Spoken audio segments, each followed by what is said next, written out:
नमस्कार मंडळी, आज आम्ही बनवत आहोत ज्वारीच्या पिठाचे डोसे। यासाठी आपण घेतलेले आहे 1 वाटी ज्वारीचं पीठ, अर्धी वाटी रवा आणि अर्धी वाटी दही। हे सर्व मिश्रण मिक्स करून मिक्सरला बारीक करून घेतलेलं आहे आणि याप्रमाणे आपण ते बनवलेले आहे। तर आता हे 10 मिनिटं सेट करायला ठेवू। तर मंडळी 10 मिनिटं झालेली आहेत। पीठ चांगलं व्यवस्थित रवा मिक्स झालेला आहे। आता यात मीठ टाकून आपण डोसे करायला घेऊ। आता तवा आपण गरम करायला ठेवलेला आहे।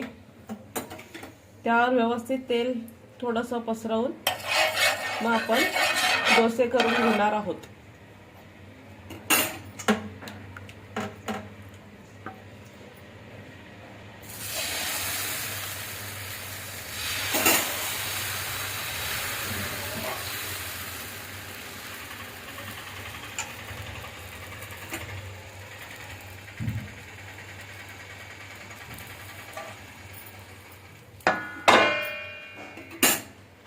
तरी एका साइडने आता हे झालेलं आहे, तर आपण पलटी मारून घेऊ।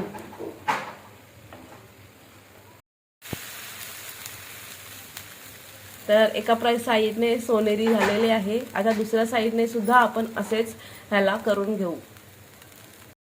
तर मंडळी अशा प्रकारे आपले ज्वारीचे डोसे तयार झालेले आहेत। हे आपण चटणी किंवा सॉस सोबत खाऊ शकतो।